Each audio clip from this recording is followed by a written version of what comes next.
மகேந்திர சிங் தோனி அவருடைய பெஸ்ட்டில் இருக்கிறாரா அப்படின்னா கண்டிப்பாக இல்லை அப்படிங்கிறது அவருடைய பேட்டிங் பார்க்கும்போது தெரிஞ்சுது. அது மட்டும் இல்லாமல் இந்த சிஎஸ்கே எஸ்ஆர்ஹெச் மேட்ச்சில் அவருடைய கீப்பிங்லேயும் பார்த்தீங்க அப்படின்னா நிறைய எஃபர்ட்ஸ் அவரால் பெருசாக போட முடியல.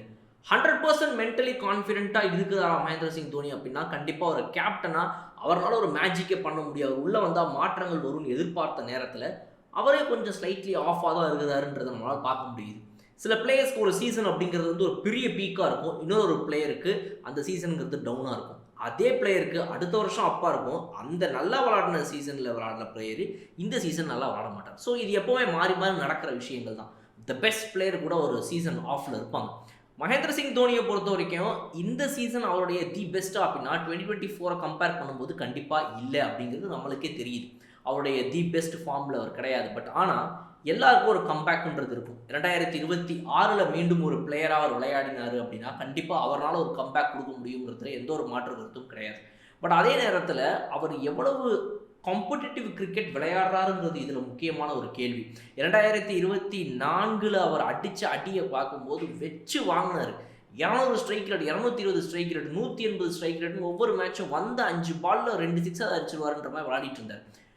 பவுலர்ஸ் இம்ப்ரூவ் ஆகிட்டே போயிட்டு இருக்காங்க. அவுட் சைட் ஆஃப் ஸ்டம்ப் போடுறது, யார்க்கர் போடுறதுன்னு அவங்களோட இனோவேட்டிவ் தாட்ஸை கொண்டு வந்துட்டு இருக்காங்க. பிகாஸ் இது பேட்ஸ்மேன்ஸ் கேமுங்கிறனால. ஸோ காம்படிட்டிவ் கிரிக்கெட்டை ஒரு 10-11 மாதம் விளாடாதவர் இந்த 2 மாதம் மட்டும் விளாட்றாருங்கும் போது அவ்வளோ ஈஸியாக அவரால் எல்லா பாலையும் அடிக்க முடியாதுங்கிற ஒரு பிரச்சனைகள் இருக்குது. கண்டிப்பாக நடுவில் ஒரு ப்ராக்டிஸ் செஷன் பண்ணுறாரு. இதெல்லாம் தாண்டி காம்படிட்டிவ் கிரிக்கெட்னு அதுதான் நம்ம சொல்கிறோம். ஸோ பிளேயர்ஸோடு விளையாடாமல் இருக்கிற அந்த விஷயங்கள்லாம் பார்க்கும்போது இன்டர்நேஷ்னல் ஸ்டாண்டர்டில் கண்டிப்பாக இது மாதிரி விஷயங்கள் நடக்கலாம். ஸோ இந்த ஸ்லம்புங்கிறது மகேந்திர சிங் தோனி போன்ற வீரருக்கு வந்துட்டு சாதாரண ஒரு விஷயம் கிடையாது. எல்லாருனாலையும் பார்க்கப்படக்கூடிய ஒரு வீரர், எல்லாரும் போற்றக்கூடிய ஒரு வீரர். எவ்வளோ என்னப்பா அப்படிங்கும்போது அதே நேரத்தில் இவர் விழுந்தாருன்னா வம்பிழுக்கிறதுக்கு 1000 பேர் அங்கே காத்துக்கிட்டு இருக்கிறாங்க. அப்படிங்கும்போது இந்த மாதிரி ஒரு வீரருக்கு இந்த மாதிரி ஒரு ஃபேஸ் வரும்போது அதை எல்லாரும் விமர்சிக்க ஆரம்பிப்பாங்க.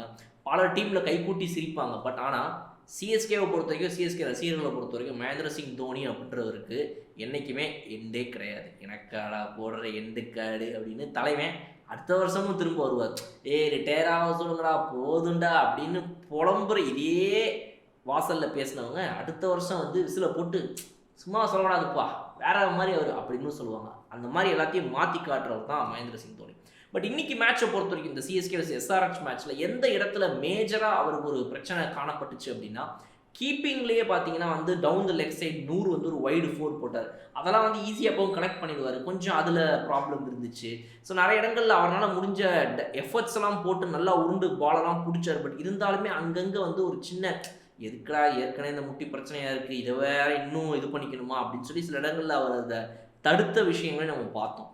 பட் மகேந்திர சிங் தோனி பேட்டிங்கை பொறுத்த வரைக்கும் நிறைய எதிர்பார்ப்புகள் இருந்துச்சு. இன்னைக்கு எப்படியாவது அவர் கொண்டு வந்துருவாரா, அவர் ஸ்ட்ரைக்கை ஒரு ஸ்கோரை ஒரு 160-70க்கு அப்படின்னு எதிர்பார்த்துட்டு இருந்த நேரத்தில் அவர்னாலையும் டெலிவரி பண்ண முடியாமல் போனது கொஞ்சம் வருத்தமாக இருந்துச்சு ரசிகர்களை பொறுத்த வரைக்கும். ஸோ மகேந்திர சிங் தோனி சில இடங்களில் இன்னும் அவருடைய பெஸ்ட்டை இந்த வருஷம் பிடிக்கணும்னாலும் கூட பாக்கி இருக்கக்கூடிய 5 மேட்சஸில் இதுக்கு முன்னாடி நடந்த எந்த ஒரு 7-8 மேட்சஸில் அங்கங்கே அவருடைய பெஸ்ட்டை எப்படி கொடுத்தாரோ அதே அளவுக்கு காட்டுவார் அப்படிங்கிற எதிர்பார்ப்புகள் ரசிகர்கள் மத்தியில் இருக்குது. இந்த சீசனை பற்றி ஸ்டீஃபன் ஃப்ளெமிங் நிறைய பேசியிருக்காரு. இந்த மேட்சோடைய ப்ரெஸ் கான்ஃபரன்ஸில் ஒரு 8-8.5 நிமிஷம் பேசியிருக்காரு. நிறைய விஷயங்களை சொல்லியிருக்கிறாரு. அதில் அவர் பேசியதை பற்றி நம்ம தனியாக ஒரு வீடியோவாக போட்டிருக்கோம். அந்த வீடியோவை பாருங்கள். அது மூலமாக சிஎஸ்கே இதை எப்படி அப்ரோச் பண்ணுறாங்க, இந்த வருஷம் கேம் எப்படி அண்டர்ஸ்டாண்ட் பண்ணியிருக்கிறாங்க, ஆக்ஷன்லேயே பல டீம்ஸாக சுதாரிச்சதை இப்போ கொஞ்சம் லேட்டாக சுதாரிக்கிற சிஎஸ்கே இதுக்கப்புறம் பாருங்கள் நாங்கள் என்ன பண்ணுறோங்கிறது, அடுத்த வருஷம் நாங்கள் என்னெல்லாம் பண்ணுறோன்றதை பாருங்கள். பாக்கி இருக்கிற 5 மேட்ச்சில் நாங்கள் ரசிகர்களுக்கு எப்படி எங்களுடைய பதிலை கொடுத்து நாங்கள் உங்களுக்காக தான் பார்க்குறோம், நீங்கள் எங்களுக்கு கொடுக்குற சப்போர்ட்டுக்கு இதுதான் எங்களுடைய பதில் அப்படின்னு சொல்லி அட்லீஸ்ட் எங்கள் பெஸ்ட்டை நாங்கள் கண்டிப்பாக அடுத்த 5 மேட்ச்சில் கொடுப்போம், நீங்கள் பார்க்க தான் போகிறீங்க எல்லாம் பேசிட்டு இருக்காரு. ஸோ அந்த விஷயங்கள்லாம் என்னங்கிறத நீங்கள் அந்த வீடியோவை பாருங்கள். இன்றைக்கி மகேந்திர சிங் தோனியுடைய பெஸ்ட் டேவாக இல்லாமல் இருந்திருக்கலாம். But CSK fans never loose hope.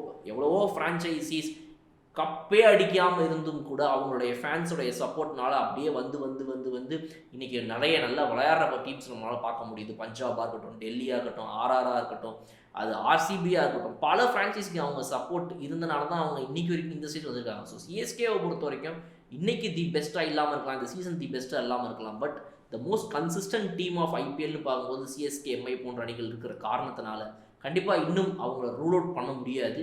Wait பண்ணி பார்ப்போம் என்ன நடக்குது அப்படின்றத. உங்களுடைய கருத்துக்கள் இன்னைக்கு தோனியுடைய தனிப்பட்ட பெர்ஃபார்மன்ஸ் எப்படி இருந்துச்சுன்னு நினைக்கிறீங்கன்றது கமெண்ட் செக்ஷனில் சொல்லுங்கள். இன்னும் சூப்பரான வீடியோ நான் உங்களுக்கு பார்க்குறேன். அது வரை விடைபெறுது உங்கள் ஓகே பாய்.